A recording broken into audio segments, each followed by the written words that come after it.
Hello, and thank you very much for downloading this episode of Newscast with me, Beth Espey. I've been talking to the Middle MHK Stu Peters about a motion that he's bringing to Tynwald this December. Let's hear what it's all about. The idea is, and it wasn't my idea, it came from Paul Quine, a former MHK and airline pilot, which is that we ought to have a referendum about net zero, because from actually electioneering, I was the only person who was against net zero and climate change funding and all the rest of it.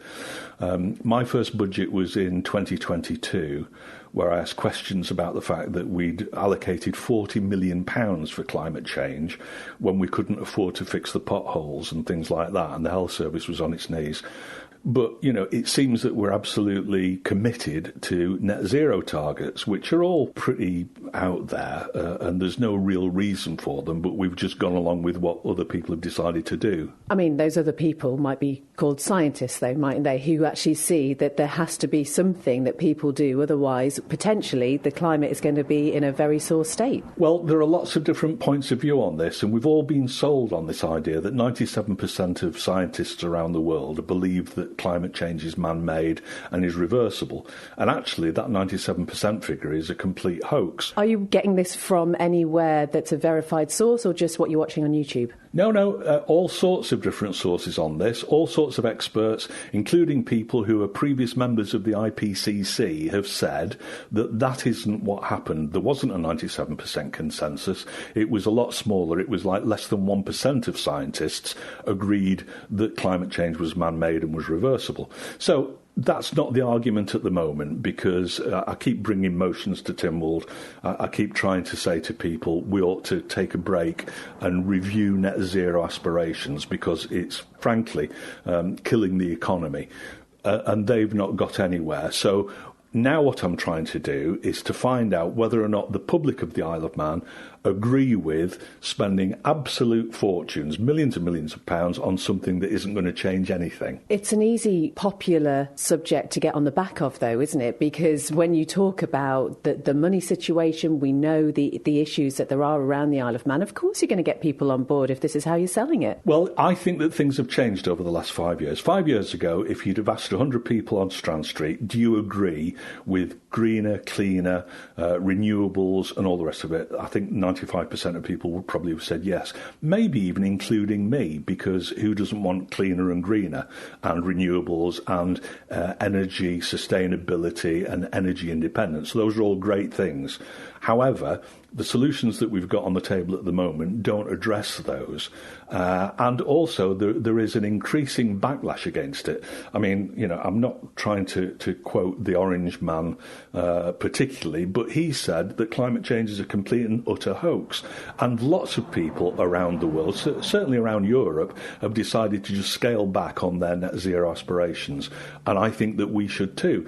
But what we need to know is, because the government is constantly telling us that everybody in the Isle of Man is for net zero, and I don't believe that that's true, because most of the people I speak to about it think that it's an awful waste of money to achieve nothing.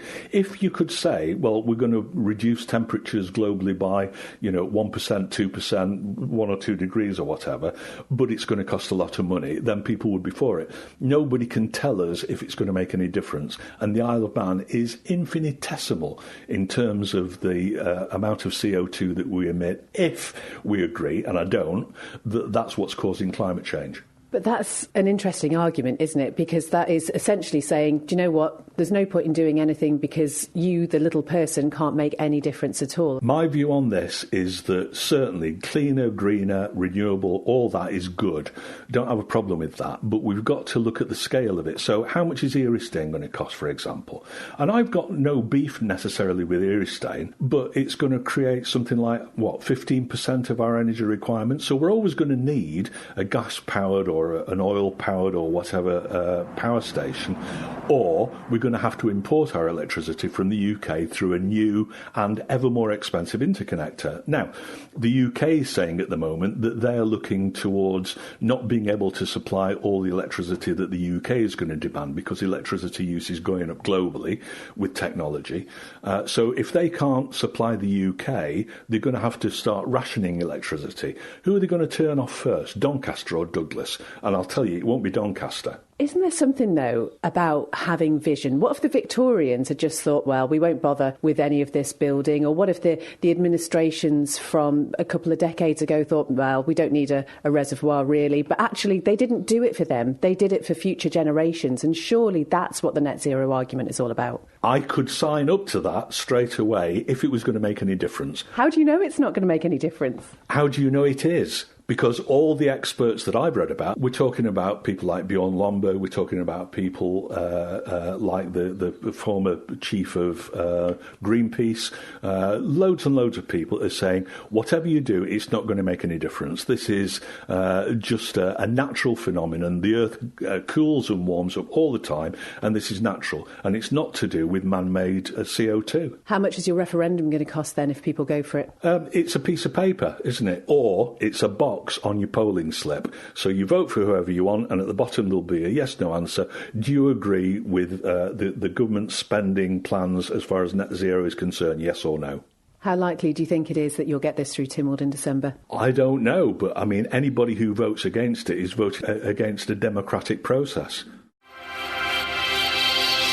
Thank you for making it to the end of the Manx Radio newscast. You are obviously someone with exquisite taste. May I politely suggest you might want to subscribe to this and a wide range of Manx Radio podcasts at your favourite podcast provider so our best bits will magically appear on your smartphone. Thank you.